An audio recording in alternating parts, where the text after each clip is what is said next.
야후 시절로 오세요. 그때 우리가 여기에 있습니다. 애덤 맥케이 감독의 2016년작 빅숏. 원호 씨가 이 영화 설명을 좀 해주시겠어요? 네, 이 영화는 2015년 미국 기준으로는 2015년, 한국에서 2016년 개봉한 영화고요. 마이클 루이스의 책 빅숏을 원작으로 하고 있습니다. 마이클 루이스는 기자 출신이시고 논픽션으로 글 쓰시는 분인데 상당히 이제 이쪽 분야에서 좀 베스트셀러 작가신 거죠. 일단은 빅숏이라는 제목에 대해서 설명을 하면 좋을 것 같은데 네. 그냥 우리가 생각하기에는 빅숏 크고 짧다 이게 그렇죠. 뭔 뜻일까? 이거는 이제 그냥 우리가 일반적으로 생각하는 형용사가 아니라 금융 용어로 이해를 해야 할 텐데요. 아주 간략하게 설명하면 우리가 뭐 매일매일 평일 이제 아침마다 주식 시장이 열리잖아요. 이때 그날 혹은 다음 날의 주식 시장이 상승할지 하락할지를 놓고 엄청난 베팅이 시장에서 일어납니다.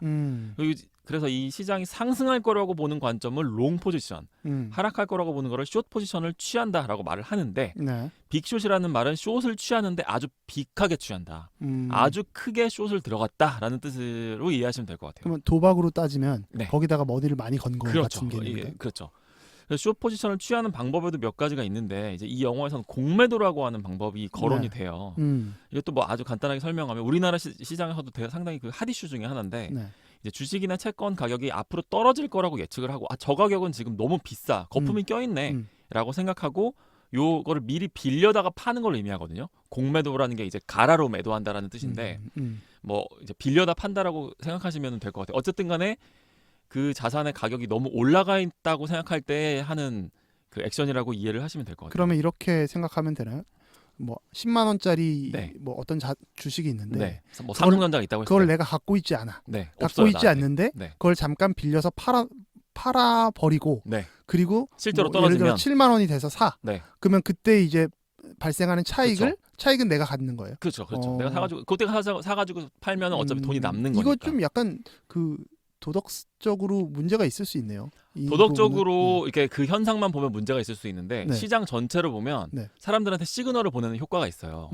삼성전자 예를 삼성전자라고 해서 그 거룩한 삼성전자의 그 명성에 제가 누를 끼치는 사례가 아닌가 싶긴 한데 그 우리나라 완전 대장주니까 삼성전자 주식 지금 너무 많이 올라갔다고 생각하는 사람들이 이 시장에 이렇게나 많네?라고 하는 시그널을 우리 같은 평범한 사람들한테 줄 수 있다는 거죠. 그래서 그런 거품을 제거하는 역할을 하기 때문에 이게 이제 우리가 흔히 비유할 때 그 이렇게 뭐 동물의 사체나 이런 게 있을 때 막 이렇게 곤충들이 와가지고 분해해 주잖아요. 그렇죠. 그런 것들이 분명히 막 악취도 나고 지저분하고 그래 보이지만 사실은 자연계에서는 분명히 역할이 있는 거거든요. 그래서 공매도라는 것도 그런 일말의 순기능이 있다라고 사실은 이해할 수 있는 부분은 있다는 거죠. 그래서 이 영화는 실제 인물들의 이야기를 기반으로 하고 있는데요. 특히나 이 영화에서 아예 실제 인물이랑 똑같은 이름으로 등장하는 인물이 마이클 버리예요. 요 이름을 좀 기억해 놓으시면 좋습니다. 크리스찬 베일이 연기한 이 마이클 버리라는 그렇죠. 캐릭터를 중심으로 이 영화 이야기가 돌아가니까요. 쉽게 말해서 뉴욕의 증권시장, 월스트리트의 변방에 있었던 어느 자산운용사가 이 마이클 버리의 지휘 아래 경제 붕괴를 예측해서 미국 경제가 붕괴한다고 하는 엄청난 그 예측을 통해서 모두의 반대를 뚫고 또 조롱과 어떤 조소를 뚫고 어마어마하게 큰 숏 포지션, 그야말로 역대급의 빅숏 포지션을 취해서 그렇죠. 상당히 긴 시간 동안 예측이 틀렸을 수도 있다라고 하는 공포감과 싸우면서 우리가 흔히 말하는 존버를 하는 거죠. 존중하며 버티는 이걸 하다가 결국에는 승리한다는 이야기. 일종의 또 그런 의미에서는 언더독 스토리이기도 해요. 존버에 대한 굉장히 고급스러운 해설을 해주시네요. 그렇죠. 네. 이 영화의 중심에 마이클 버리가 존재를 하는데 이 마이클 버리라고 하는 캐릭터는 뭔가 우리가 일반적으로 생각하는 그 월스트리트 펀드 매니저의 모습은 아니에요.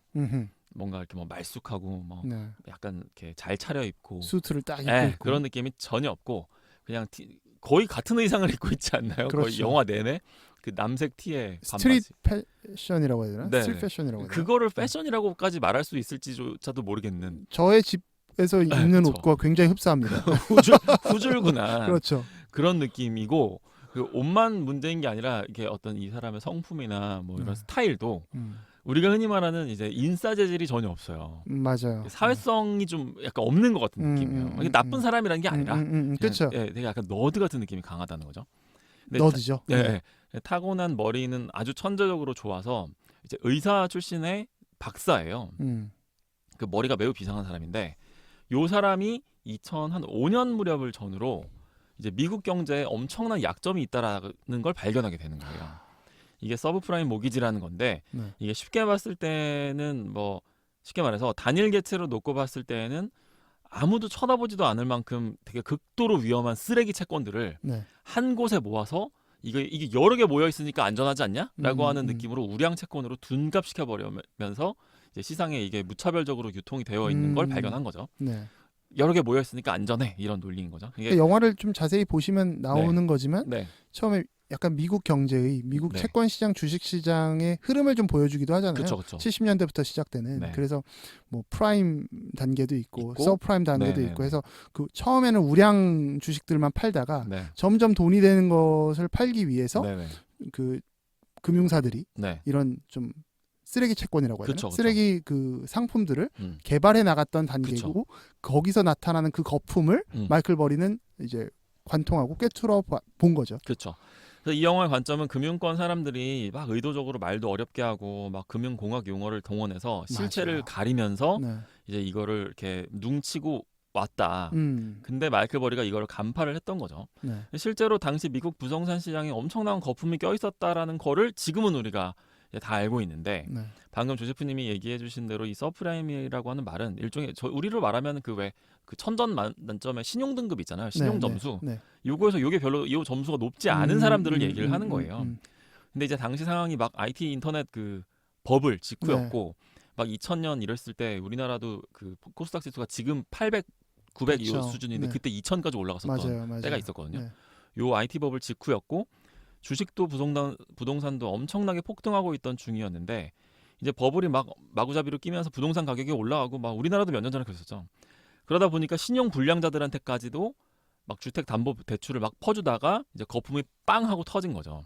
우리나라도 막 영끌하고 막 그랬었잖아요. 그 패닉 바잉이라고 해서 맞아요. 지금이 제일 싸다라고 네. 하면서 이제 막 다들 부동산 매매에 나섰던 뭔가 그런 모습들이 겹치기도 하는데 영화의 배경을 아주 거칠게 요약하면 방금 말씀드린 것과 같은 그런 상황들을 기본으로 영화가 전개가 되고 있어요.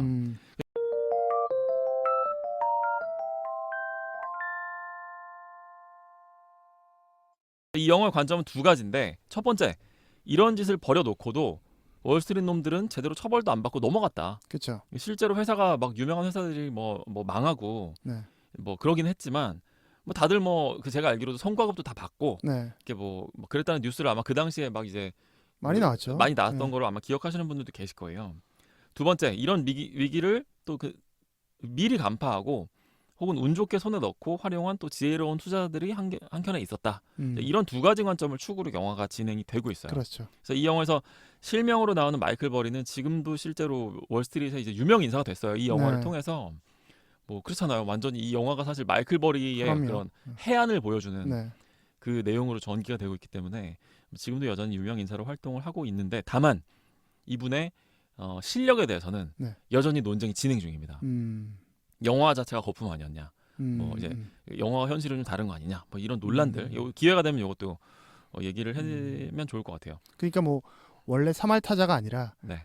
딱 하나의 홈런을 친 건데 그게 네, 그렇죠. 대박이 난 거 아니냐. 완전 개 말로 홈런 친 거죠. 이렇게 진짜. 볼 수도 있다. 역전 말로 홈런을 친 거죠. 그래서 그 한 번의 사건이 아니라 조세프님 지금 되게 정확하게 얘기해 주신 대로 이 사람은 타율이 몇이냐. 네. 이 사람 혹시 1할 타자 아니야? 네. 라고 하는 그런 의구심 같은 게 제기되고 있기도 해요. 한편으로. 그래서 뭐 이제 나머지 인물들 마이클 버리 말고도 여러 가지 인물들이 나와요. 근데 그런 그 인물들이 이제 배우 기준으로 얘기하면 뭐 라이언 고슬링이나 뭐 스티브 카렐이나 또 뭐 브래드 피트도 심지어 나오거든요. 그쵸. 브래드 피트도 굉장히 현자로 나오는데 이 사람들이 엄청 다들 연기를 너무 잘하고 너무 잘해요. 근데 전 제가 알고 있는 금융을 다룬 영화 중에 가장 쉽게 만들어졌어요. 그래도 그래서 막 이 영화에서도 되게 다양한 장치를 활용하는 게 일부러 이거를 그 어려운 설명을 막 마고 로비한테 시켜요. 맞아요. 그 예쁜 사람한테 그렇죠. 시킨다든지 아니면 뭐 그냥 교수님한테 뭐 시키는 경우도 있지만 또 그 셀레나 고메즈한테 시킨다든지 그렇죠. 이런 식으로 해서 이제 물론 그게 되게 고차원적인 조롱일 수도 있거든요. 네. 니네들 이렇게 해야 보잖아.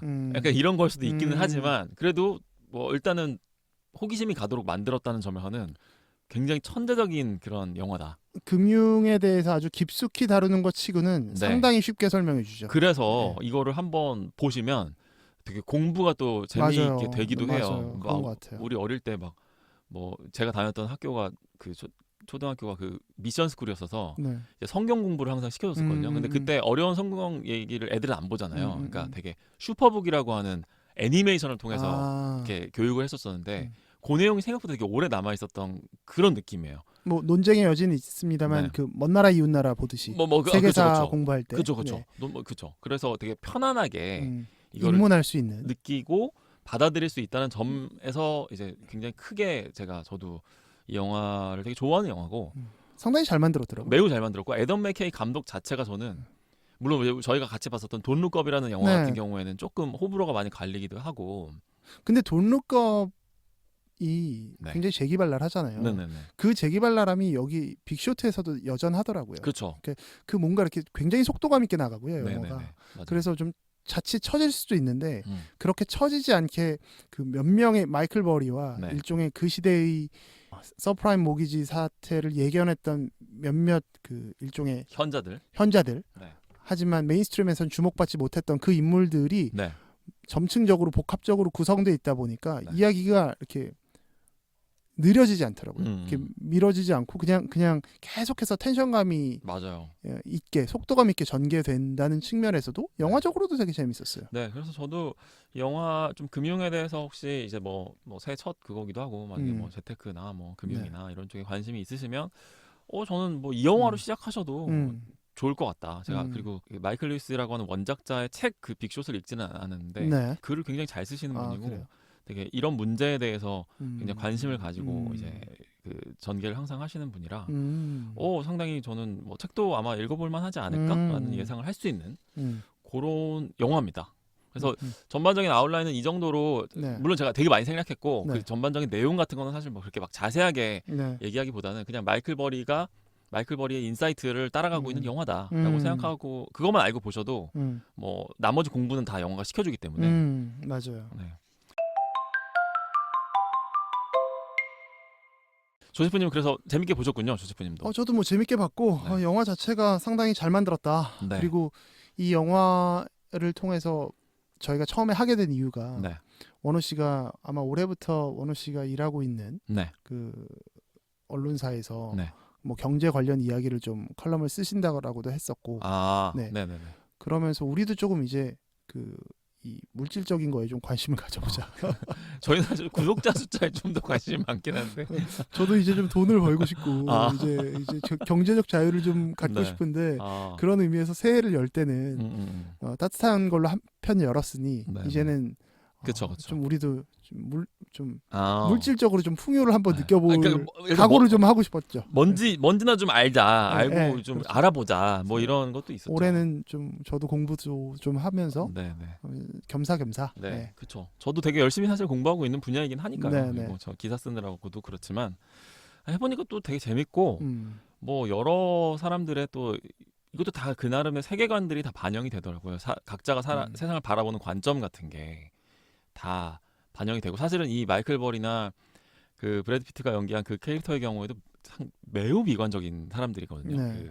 이 세계의 그 전개 상황에 대해서 그 마지막에도 이 영화에서 이제 이 영화가 물론 제작된 시점엔 그랬단 말이겠지만 지금 마이클 버리는 이제 그 영화를 마지막에 정리를 쫙 하면서 자막으로 이 인물들의 근황을 보여주면서 맨 마지막에 마이클 버리는 지금 딱 하나에만 투자하고 있다. 네. 물이다. 네. 라고 하면서 뭔가 이제 되게 다 큰일 난 것 같은 그런 네. 느낌을 물이 혹시 부족한가? 막 약간 이런 느낌을 내면서 영화가 끝이 나는데 뭐 실제로는 지금 마이클 버리는 물 이외에도 되게 다양하게 다른 걸 많이 하고 있고 들었습니다. 네, 그래서 뭐 그런 얘기를 뭐 다른 에피소드에서도 나눠보면 좋을 것 같아요. 네. 그러면 오늘은 여기까지 하고 그럴까요? 다음 에피소드에서 네. 조금 더 남겨진 이야기들을 다뤄보도록 하겠습니다.